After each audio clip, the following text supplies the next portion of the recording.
أعوذ بالله من الشيطان الرجيم. بسم الله الرحمن الرحيم. الحمد لله رب العالمين وبه نستعين. اللهم صل على سيدنا محمد النبي الأمي وعلى آله وصحبه وسلم. رب اشرح لي صدري ويسر لي أمري واحلل عقدة من لساني يفقه قولي. ولا حول ولا قوة إلا بالله العلي العظيم. إلهي أنت مقصودي ورضاك مطلوبي، أعطني محبتك ومعرفتك. السلام عليكم ورحمة الله وبركاته. الحمد لله والشكر لله wassalatu wassalamu ala rasulillah, amma ba'd. Pertama sekali kita bersyukur kehadrat Allah Subhanahu wa taala yang telah melimpahkan dan mengurniakan kepada kita nikmat-nikmat yang sangat banyak yang tidak terhitung jumlahnya, sama ada nikmat yang zahir maupun nikmat yang batin. Mudah-mudahan segala nikmat-nikmat itu sentiasa dikurniakan kepada kita dan dijadikan kita orang-orang yang bersyukur terhadap nikmat Allah. Dan dengan berkat syukur itu mudah-mudahan Allah Subhanahu wa taala mengekalkan dan menambahkan lagi kepada kita nikmat-nikmat yang lain. Dan insya-Allah pada malam ini akan diteruskan lagi pengajian kitab Al-Hikam karya Syekh Ahmad ibn Athaillah Al-Iskandari radhiyallahu anhu.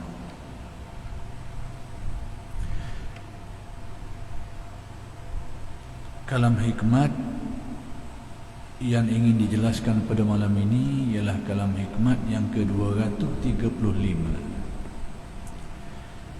yaitu kata-kata Syekh Ibn Atha, "An-na'imu wa in tanawwa'at mazahiruhu innama huwa bishuhudihi waqtirabihi wal azabu wa in tanawwa'at mazahiruhu innama huwa biwujudi hijabihi fasababul azabi wujudul hijab wa itmamun na'imi bin nazari ila wajhillahil karim." Baik, kata Syekh Ibn Atha yang bermaksud nikmat itu meskipun beraneka warnanya, yakni bermacam-macam jenisnya, hanya disebabkan oleh kerana melihat dan dekat kepada Allah. Demikian pula seksa atau azab, walau bagaimanapun aneka macamnya, yakni bermacam-macam jenisnya, hanya terhijabnya dari Allah. Maka sebabnya seksa itu kerana adanya hijab, dan sempurna nikmat itu ialah melihat kepada zat Allah yang maha mulia. Tapi dalam kitab saja ni yang mulanya itu, jadi mungkin berlaku kesilapan cetak ni, kepada zat Allah yang maha mulia. Baik, apa yang nak disampaikan oleh Syekh Ibn Atha? Syekh Ibn Atha nak beritahu nikmat-nikmat yang ada ni, sekalipun bermacam-macam jenis nikmat-nikmat, tetapi nikmat yang paling besar sekali apabila manusia dapat menyaksikan, dapat melihat zat Allah Subhanahu wa taala. Itu yang paling besar sekali. Dan dapat mendekatkan diri kepadanya dari sudut pandang ahli tasawuf. Jadi Syekh Ibn Atta' ni nak khabar kepada kita nikmat-nikmat yang ada ni atas dunia, di akhirat, bermacam-macam ragam. Dunia ni saja nikmat-nikmat yang ada tu pun sudah bermacam-macam bentuk, bermacam-macam perkaranya, sehingga disebut dalam Al-Quran, kalau kita cuba nak menghitung, nak kira itu mungkin tidak terhitung kerana terlalu banyak. Allah berfirman dalam Al-Quran, wa in ta'udu ni'matallahi la tuhsuha.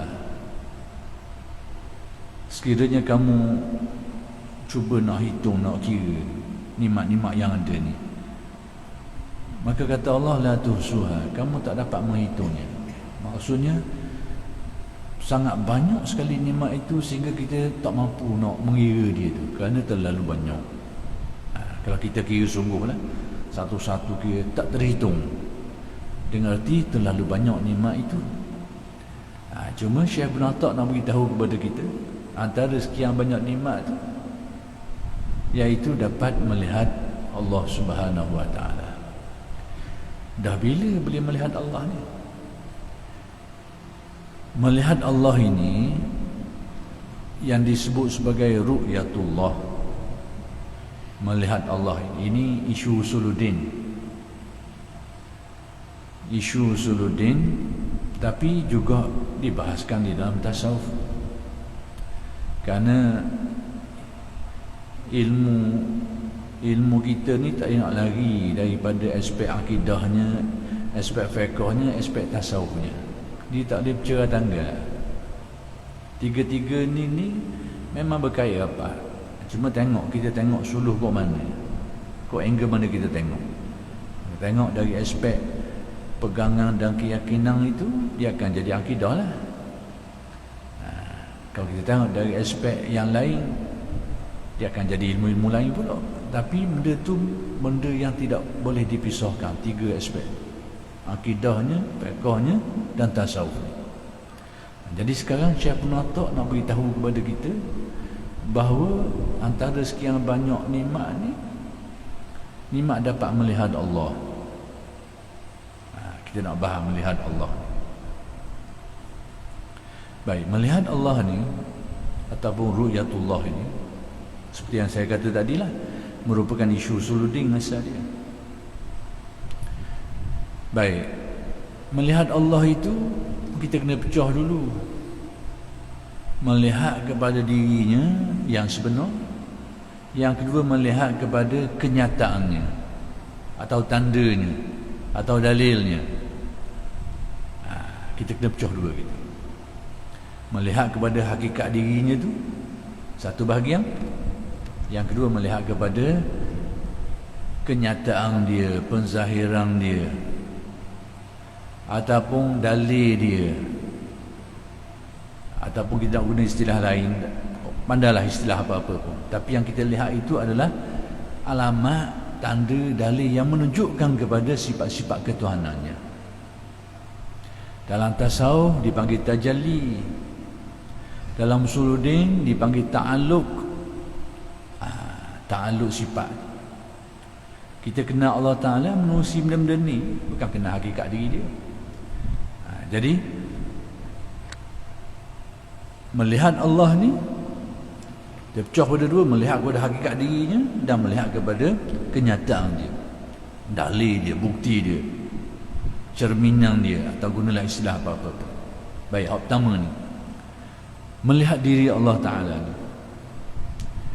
Benda ni jumhur ulama atau kebanyakan ulama mengatakan tak berlaku di dunia ini. Melihat hakikat diri Tuhan ni, benda tak akan berlaku di dunia ini. Dah bila benda ni akan berlaku?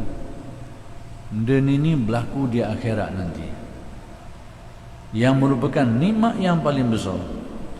Syurga tu dengan bermacam-macam nikmat yang disebut dalam hadis tu, ma la ainun ra'at wala uzunun sami'at wala khatara ala qalbi bashar.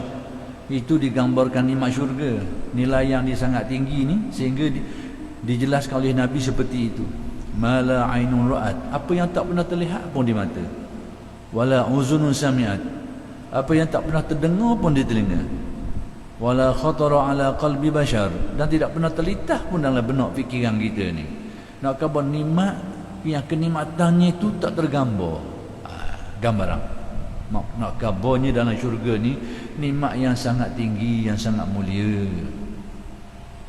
Tapi antara sekian banyak nikmat-nikmat tu, yang paling besar nikmatnya adalah melihat kepada Allah.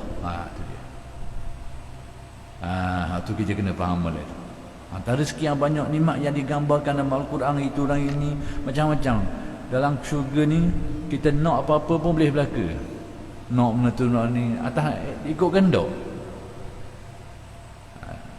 Jadi gambaran-gambaran nikmat tu sangat tinggilah. Tapi nak kata sekian banyak nikmat-nikmat tu hak paling besar sekali, iaitu dapat melihat kepada zat Allah. Baik, melihat kepada zat Allah, macam mana benda ni? Kita nak faham cara mudah. Macam mana boleh berlaku? Sebelum saya pergi kepada apa yang nak diberitahu, kita pergi tengok benda ni dulu. Tidakkah kita meyakini dalam keyakinan akidah kita Allah Ta'ala itu bersifat mukhalafah, berbeza dengan segala makhluknya? Dah nak tengok ke mana? Nak tengok ke mana? Allah Ta'ala ni tidak sama dengan makhluknya.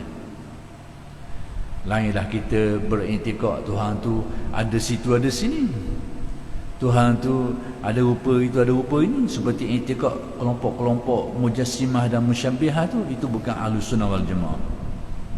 Yang meyakini Tuhan ada situ ada sini, yang meyakini Tuhan tu ada anggota tu anggota ni, ada tangan, ada itu ada ni, itu semua bukan akidah Ahlus Sunnah wal Jamaah. Ingat molek buat.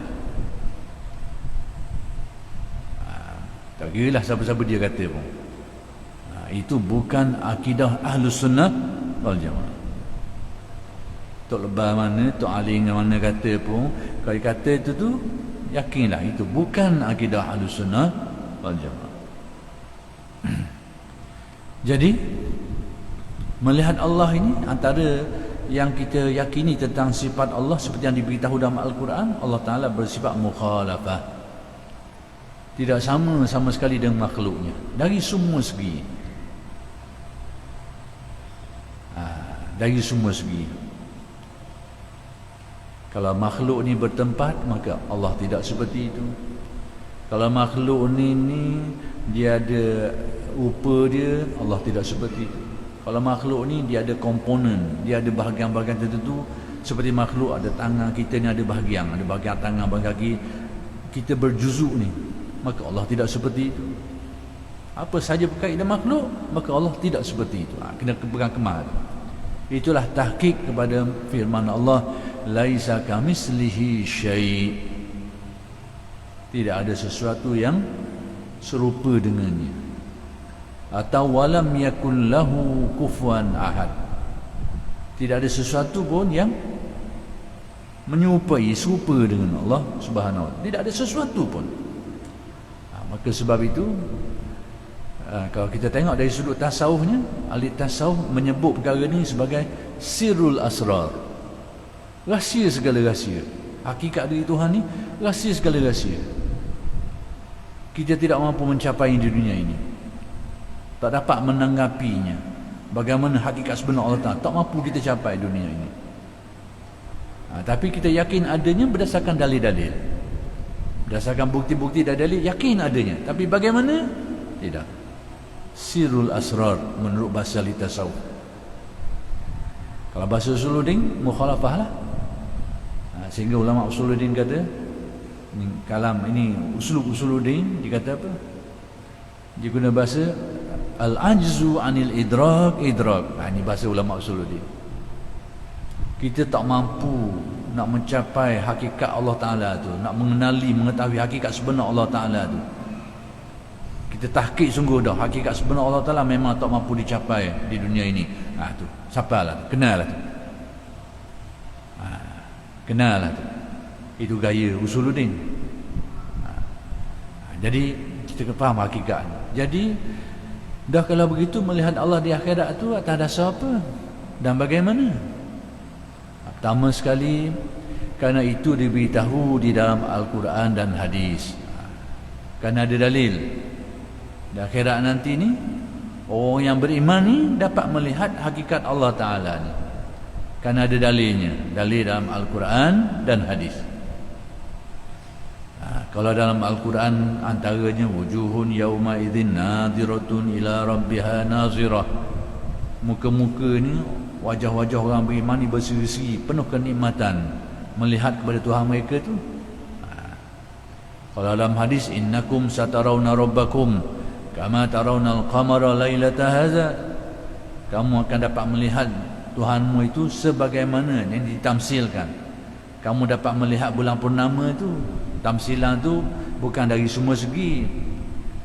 Jangan salah faham. Boleh tengok Tuhan macam tengok bulan purnama. Dah bulan purnama ada rupa, Tuhan ada rupa? Bukan macam tu. Tamsilan ni merupakan sesuatu yang kita nak samakan dari aspek-aspek tertentu. Kita ni kadang-kadang bila kita tak faham balik, kita salah tamsilan lah. Salah tamsilan. Nanti saya akan beri contoh berlaku salah faham tentang tamsilan ni, menyebabkan orang menyesatkan tasawuf. Sebenarnya salah faham, tidak faham balik. Saya akan terangkan nanti. Jadi bila Nabi menjelaskan innakum satarawna rabbakum kama tarawna al-qamara lailata hadza, kamu akan tengok Tuhan kamu seperti kamu melihat bulan purnama ni, bukan dari aspek bulan purnama tu ada jarak, ada arah, ada rupa, Tuhan kita juga, bukan dari aspek tu. Aspeknya maksudnya melihat dengan yakin, dengan nyata dan yakin. Aspek tu sebagaimana kita tengok bulan tu, kita tak ragu, yakin, nyata. Itu yang nak diberitahu. Kalau kita faham tamsilan ni seolah nak khabar, kita tengok bulan tu ada arah, kita tengok ke arah mana dia duduk, ada tepat dia, ada rupa dia. Kalau gitu Tuhan kita itu bukan. Itu tafsiran yang sudah bercanggah dengan akidah kita. Sebab tu kita nak tafsir apa-apa kena ada asas. Kena tengok ilmu tiga serangkai tu kena ada. Akidah kena kukuh, fiqh syariat pun kena kukuh, tasawuf pun begitu juga. Tiga ni dia nak lagi dah. Jika kita ada kaedah-kaedah ni, insya-Allah kita tak babah lah.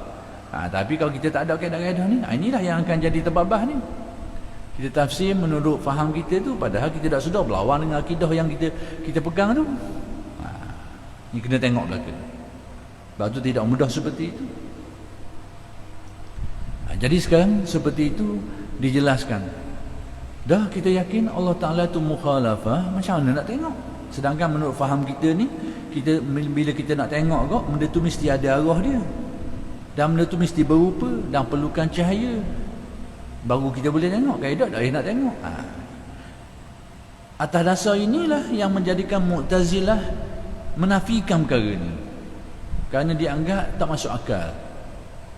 Macam mana kita nak tengok benda yang tidak menyerupai sesuatu? Tak siku. Kerana melihat pada kita ni kena mesti, nak tak nak mesti arah dia. Arah mana kita nak tengok? Benda tu mana? Mesti ada bendanya. Sedangkan semua itu sesuatu yang bercanggah dengan mukhalafatuhu lil hawadis.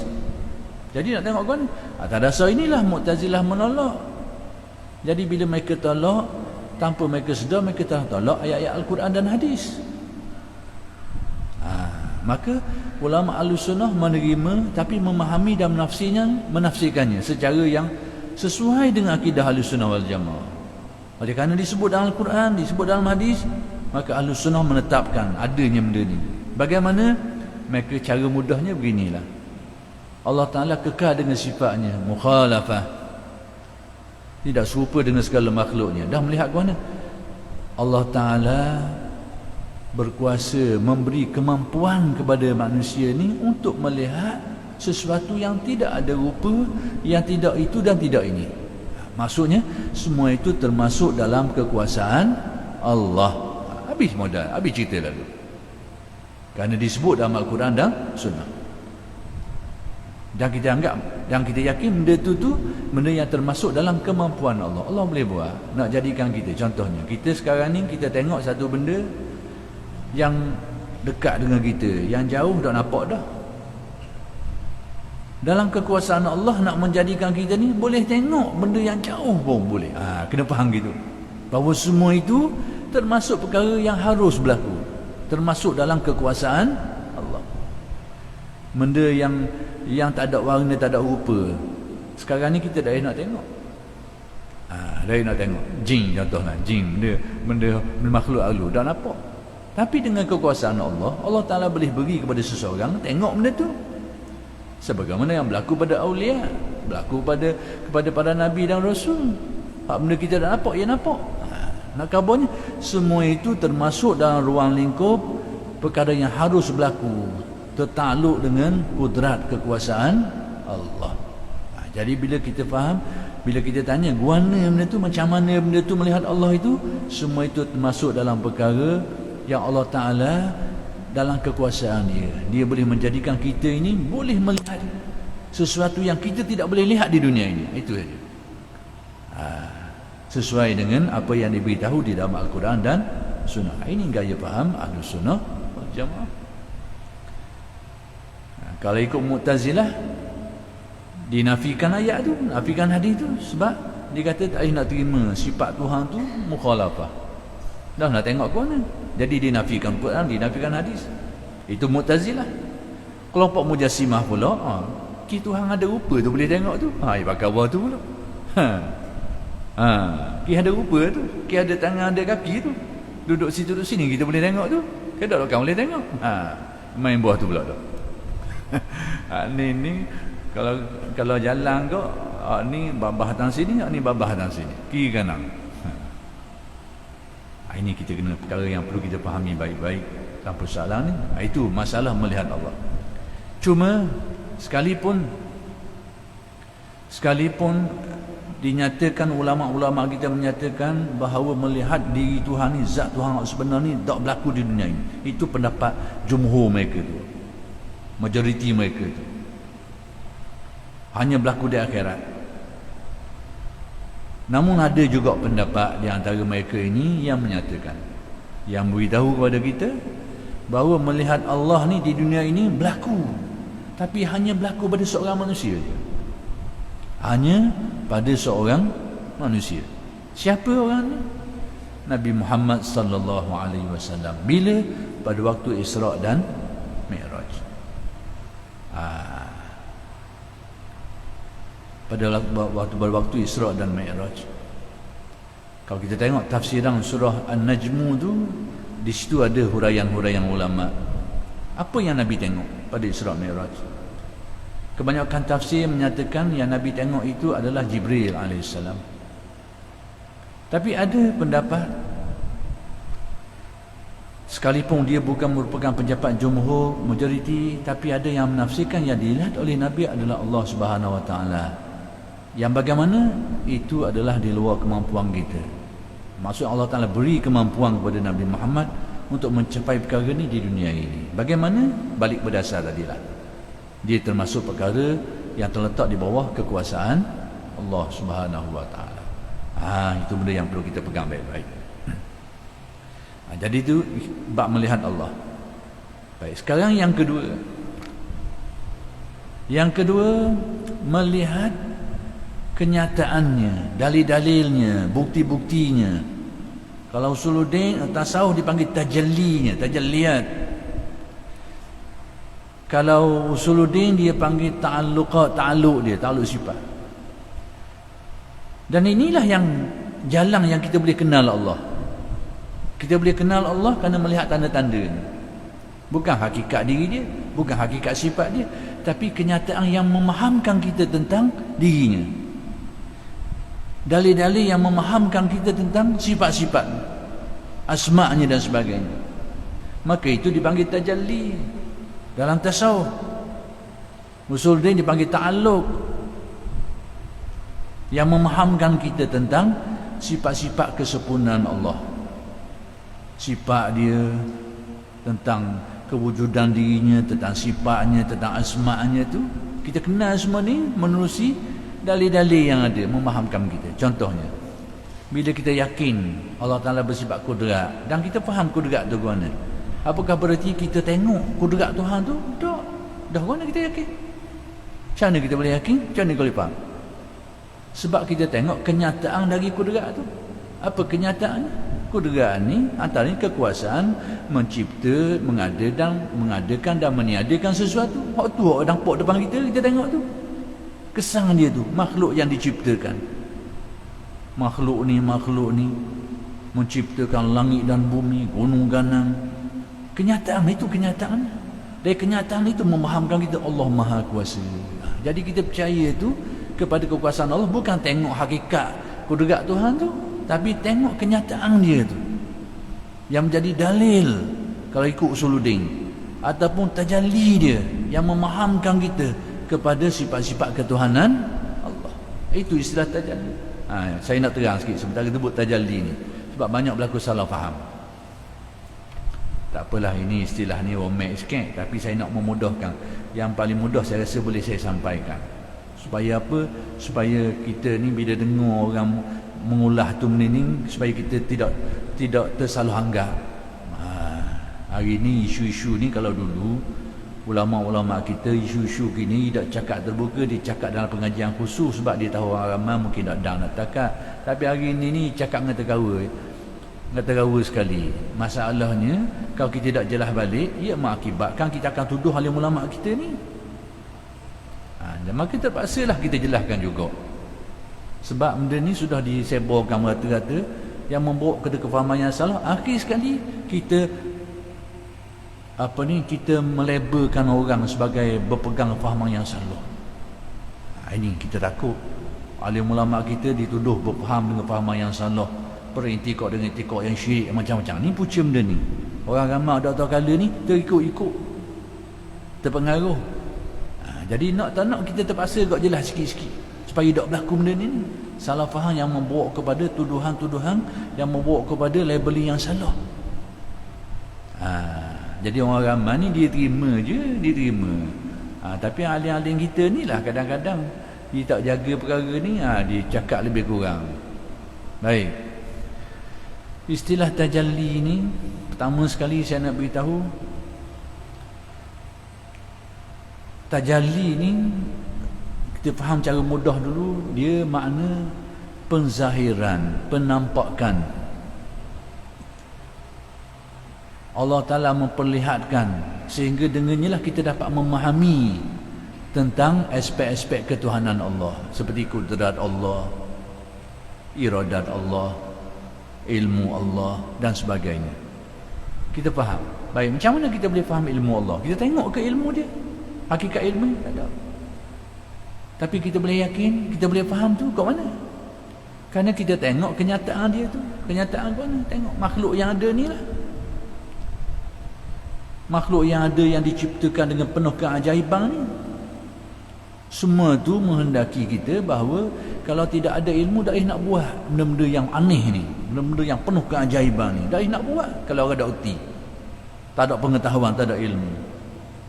Jadi terciptanya makhluk yang penuh dengan keanehan ni memahamkan kita tentang Allah Ta'ala tu bersifat dengan sangat besar, mengetahui segala-galanya, sehingga dia boleh buat semua ni dengan sempurna. Kadang tak nak buat benda ni. Jadi kita tengok atas dalil ni memahamkan kita. Jadi kalau kita tengok ke usuluddin, kita fikir, lalu kita mengisbatkan Allah Ta'ala Maha mengetahui dengan melihatnya kepada alam yang tercipta ni, itu disebut sebagai gaya usuluddin. Akal kita mikir, kalau ada erti, tak ada ilmu, nak buat ke mana? Tak nak buat. Penciptaan makhluk ni, hak besar-besar lah, hak kecil-kecil lah, dengan penuh rahsia, dengan penuh kesempurnaannya, teratur sistem alam ni berjalan dengan teratur. Akal kita tak nak terima benda ni berlaku gitu je, tak nak terima akal kita ni, naluri, ilmu naluri ni, daruri ni, tak nak terima benda tu. Kemudian terciptanya sesuatu dengan penuh dengan sistem dia ni. Binatang cek-cek sekali, semua tu dengan apa ni, dengan nyamuk tu mana sistem badan dia tu. Aneh. makhluk-makhluk lain lagi yang penuh menyimpan rahsia ni. Kita menetapkan kalau tak ada ilmu dah nak buat benda ni. Dengan begitu rahsia, penuh dengan rahsia kebijaksanaan dan penuh kesempurnaan, dah nak buat. Memahamkan kita yang boleh buat benda ni yang maha alim. Maka dari situ kita berfikir gaya Usuluddin meyakinkan kita Allah Ta'ala bersifat berilmu. Kalau kita main ikut akal, tapi Usuluddin pula dia ikut hati. Hati ni Allah Ta'ala jadikan jernih. Bila lihat saja kejadian alam ni, bahawa dia tercipta tu melihat Allah. Ini kenyataan dari keilmuan Allah. Nampak pandangan ingatan dia tu, kesedaran hati dia tu. Tengok kejadian ini kenyataan, berlaku kejadian dia, ini kenyataan dia kudratnya. Tengok orang ni mati, macam-macam cara orang mati. Ada mati senyap gitu je, ada mati belanggar, ada mati kena racun. Dia lihat semua ini kenyataan daripada Allah yang menghidup dan mematikan dia. Itu pandangan tasawuf, pandangan qalbu dia. Tapi kalau dia mikir, itu Usuluddin. Itu beza situ. Benda tu le je. Tengok kalau iman kau akan mikir, Usuluddin. Tapi kalau benda tu merupakan pandangan batin dia, bahawa apa yang terjadi ni adalah cerminan dari perbuatan Allah, itu tasawuf. Jadi tengok kau tasawuf tu dipanggil tajalli. Jadi tajalli ni Allah Ta'ala memperlihatkan manusia makhluknya ni memperlihatkan sesuatu yang dengannya kita dapat memahami tentang sifat-sifat ketuhanan dia.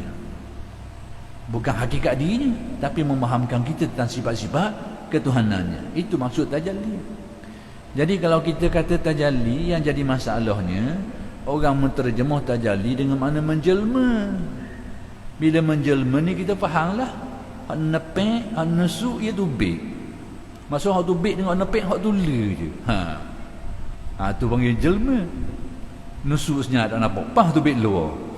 Tu panggil jelma, jolo panggil tu bik jolo. Bukan jolo, jolo. Jolo tak tu bik topik. Jolo.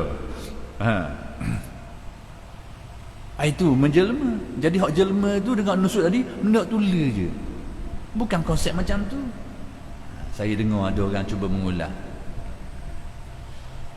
Dia kata, dia beri tamsilan. Ni saya kata nak beri konsep tamsilan ni. Tamsilan ni sebenarnya kita kena faham tamsilan tu kadang-kadang yang dimaksudkan aspek-aspek tertentu je, bukan semua aspek. Jadi kalau kita faham baik, betul lah. Tapi kalau kita faham cara salah lah. Menurut faham kita ke mana? Baik, tamsilan. Ada kita dengar orang buat tamsilan begini. Dia kata, mari tengok kat cermin. Mari tengok kat cermin. Mari tengok dalam tu. Ada tak gambar? Jadi kita sini, dalam tu gambar kita. Dia kata, inilah tajalli. Baik. Jadi, dalam tamsilan ni, kat mana masalahnya? Kita tengok cermin, kita tengok gambar kita dalam. Dia kata itulah tajalli tu, gambar kita dekat cermin tu, itulah tajalli. Jadi aspek salah fahamnya bila dia kata kita ni sama duduk dalam cermin. Seolahnya tamsilannya alam ni lah cermin. Jadi menurut faham tafsiran yang salah ni, alam ni adalah tajalli kenyataan Tuhan. Jadi alam ni cerminan kepada Tuhan, alam semesta ni. Jadi oleh kerana dia cerminan Tuhan, maka Tuhan macam alam ni lah. Faham tak tu pula? Macam alam tu lah. Ni salah faham. Alam ni cermin, dan dia cerminan Tuhan. Oleh kerana cerminan Tuhan, maka Tuhan macam alam ni. Alam ni gini, Tuhan ni gini lah. Akhirnya Tuhan alam ni. Tak sakit gitu. Padahal ahli tasawuf tidak bermaksud begitu. Maksud ahli tasawuf seperti yang saya fahamkan tadi, bahawa alam ini mencerminkan sesuatu yang memahamkan kita tentang sifat-sifat Allah tu. Bukan alam ni gambar bagi Tuhan. Tadi tu difaham seolah-olahnya alam ni adalah gambaran Tuhan, ginilah alam ni lah. Jadi kalau gitu Tuhan tu ada rupa lah, macam rupa alam ni lah. Itu tafsiran yang salah. Jadi istilah tajalli dalam tasawuf ni bukan makna tu. Allah Ta'ala menjadikan alam ini, alam inilah dalam apa kejadian ini selok belok kejadian alam ini, itu memperlihatkan kepada kita, memahamkan kepada kita tentang sifat-sifat ketuhanan Allah. Bila kita tengok menghayati semua tu dengan pandangan batin kita, panggil tajalli. Bila kita faham semua tu dengan akal kita, itu panggil usuluddin ta'alluq. Jadi tamsilang cermin tu memang ahli tasawuf ada buat bandingan dengan cermin. Tamsilang saja, tapi kita tu faham cara tak betul. Tengok gambar dalam tu tajalli ni ada dalam cermin tu. Jadi nak tahu tajalli tu ada dalam cermin tu lah. Dan cermin tu kita ni dengan tajalli serupa. Lalu ditamsikan bahawa alam ni cerminan Tuhan. Kepak kita tengok Tuhan. Oleh kerana kita tengok alam gini, maka Tuhan gini lah. Berat. Itu fahaman yang berat. Bukan seperti itu yang dimaksudkan. Dia konsep tajalli ni tadi. Kita tengok makhluk ciptaan Allah. Kita tahu makhluk ni diciptakan, asalnya tak ada, baru ada. Maka dia menjadi cerminan. Bahasa cerminan, bukan cermin, cerminan. Maka dia memahamkan kita tentang Allah Ta'ala yang maha mencipta, memahamkan kita. Kemudian kita tengok kejadian-kejadian alam yang mana nak menciptakan semua ni memerlukan kepada kekuasaan. Kalau tak ada kudrat dari nak buat alam ni, maka itu menjadi cerminan yang memahamkan kita tentang Allah Ta'ala bersifat kudrat. Jadi kalau benda tu kita faham kuat akal, itu gaya usuluddin. Tapi kalau itu kita lihat dengan pandangan batin kita, tengok kepada alam, terus memahamkan kita kepada benda tu, tengok kepada alam, terus mengingatkan kita kepada Allah Ta'ala maha mengetahui. Kita tengok saja kepada alam ni, terus memahamkan kita tentang kudrat Allah, itu tajalli. Tengok kau mana? Kau akal usuluddin, kau hati tasawuf tajalli. Benda yang sama aja. Jadi itu konsep cerminan. Konsep cerminan ni, alam ini memahamkan kita tentang sifat-sifat kesempurnaan Allah. Bukan bererti alam ini adalah gambaran Tuhan, gambar Tuhan tu, bukan begitu. Itulah yang menjadi kesilapan setengah orang kita. Konsep tajalli. Yang kedua, kalaulah kita kata tajalli ini sesat, berarti kita menyesatkan Al-Quran. Kerana tajalli ini, ayat tentang tajalli ini ada di dalam Al-Quran. Kalau kita kata dia sesat, maka cara tak langsung kita dah menyesatkan Al-Quran itu sendiri. Jadi salahnya, kat mana salahnya? Bukan salah istilah tu, konsep tu, tafsiran dan kefahaman kita tu salah. Kalau kita kata benda tu salah, benda tu ada dalam Al-Quran. Di mana ayatnya? Falamma tajalla rabbuhu lil jabal. Itu dia. Kisah Nabi Musa. Apabila Allah Ta'ala menzahirkan, kita terjemah dengan makna menzahirkan lah, dengan makna yang muafakat dengan akidah ni, menurut faham Ahlus-Sunnah. Apabila Tuhan bertajalli menzahirkan rahsia-rahsia ketuhanan itu lil jabal, pada bukit itu, ja'alahu dakkan fa kharra Musa sa'iqah. Hancur dulu bukit gunung kanan. Nabi Musa ni terjatuh, tersungkur, pensang dia. Setengah ulama mengatakan memang bukit gunung kanan tu memang hancur sungguh, memperlihatkan tentang rahsia ketuhanan Allah, tentang kekuasaannya dan sebagainya. Dan itu menimbulkan suatu keyakinan yang kuat dalam Nabi Musa, sehingga Nabi Musa jatuh pensang, dapat menyaksikan rahsia keagungan itu. Setengahnya mengatakan bukit itu tak hancur, tapi dilihat oleh Nabi Musa hanya pada pandangan dia saja. Itu menurut tafsiran yang berbagai. Tapi yang jelasnya Allah Ta'ala memperlihatkan kejadian yang memperlihatkan tentang rahsia keagungan dia. Itulah tajalli. Bukan tunjuk gambar dia. Bukan tunjuk gambar dia, tapi memahamkan kita tentang makna-makna ketuhanan dia. Itu konsep tajalli. Jadi kalau kita sesatkan tajalli, berarti kita menyesatkan Al-Quran. Jadi kalau begitu, hak sesatnya kat mana? Kefahaman kita hak sesat. Kefahaman yang salah tu yang sesat. Bukan tajalli ni. Sebab tajalli ni merupakan istilah Al-Quran. Itu kita nak pergi situ. Baik. Sekarang kita balik. Malam ni saya lekuk jauh sikit. Lagi jauh sikit. Masuk curang mana tak tahu lah malam. Baik. Sekarang ada berkait dengan nikmat. Pertama sekali nak beritahu bahawa Syekh Ibn Atta nak khabar kepada kita, nikmat ni bermacam-macam ragam, tetapi nikmat paling besar adalah syuhud, istilah tasawuf, melihat kepada Allah. Kalau di akhirat nanti melihat kepada hakikat zatnya. Kalau di dunia ni melihat kepada kenyataan sifat-sifat ketuhanannya. Itulah yang mendatangkan nikmat, yang mendatangkan kebahagiaan sebenar. Sebab tu nikmat ni, kalau mata kita tak boleh nak tengok nikmat, tak rasa nikmat, percayalah. Orang tengah tidur, dia tengah tidur tu, dia tidur atas tikar kuang sampai bekas belakang tu, tengah dia tidur. Orang ni jenis tidur mati. Cari orang tidur mati lah, jangan orang tidur ayam tu. Tidur ayam tak jadi, cari orang tidur mati. Orang kosek guana pun tak sedar. Cari orang gitu tu, suruh dia tidur atas tikar kuang dulu masa dia nak tidur tu. Pas dia dera molek, akak dia tok lembek hok lembut sekali. Biar dia tidur atas lembek hok lembut sekali. Sebelum dia jaga, akak dia semula cabut lembek tu, tok tikar kuang semula. Tanya, sedap tak orang tidur? Tak tikar kuang ni kata. Sebab apa? Dia takkan sedar nikmat dia tu. Sebab apa? Dia tidur. Jiwa dia, kalbu dia tidur masa tu. Dia tak rasa nikmat. Tapi kalau dia tengah tengah sedar molek ni, tengah tak tidur ni, suruh duduk atas tikar kuang, lepas tu suruh duduk atas lembek tu, memang dia kata, oh sedap lembek ni. Memang dia sedap sebab dia tengah jaga, tengah dia sedar. Tapi tengah dia tidur korang-korang tak sedar tu, cetukar sekejap, tanya pagi esok, sedap tak? Dia nak kata tak rasa, sekalipun dia tidur atas benda tu. Sebab apa? Kenikmatan ni adalah merupakan suatu hal yang dirasakan oleh jiwa manusia. Ini Syekh Ibn Nabi tahu. Nikmat ni banyak-banyak jenis sebenarnya, tengok atas jiwamu. Hidup tak hidup. Bila jiwa mati, nikmat banyak pun tak berasa benda. Tak berasa benda. Tapi jiwa dapat melihat nikmat jiwa yang hidup, yang ada keimanan, keyakinan, yang dapat lebih-lebih lagi yang dapat melihat rahsia-rahsia ketuhanan. Ini akan menjadikan nikmat itu tersangat nikmat, berganda-ganda. Ini yang nak beritahu oleh Syekh Ibn Atta.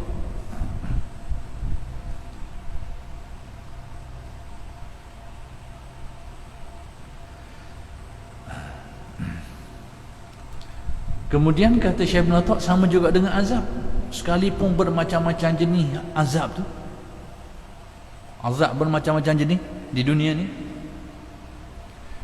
tak kira lah, sakit tu sakit, ini menderita kelaparan lah, ini azab macam-macam. Tapi azab yang paling besar sekali iaitu apabila manusia terhijab daripada Allah.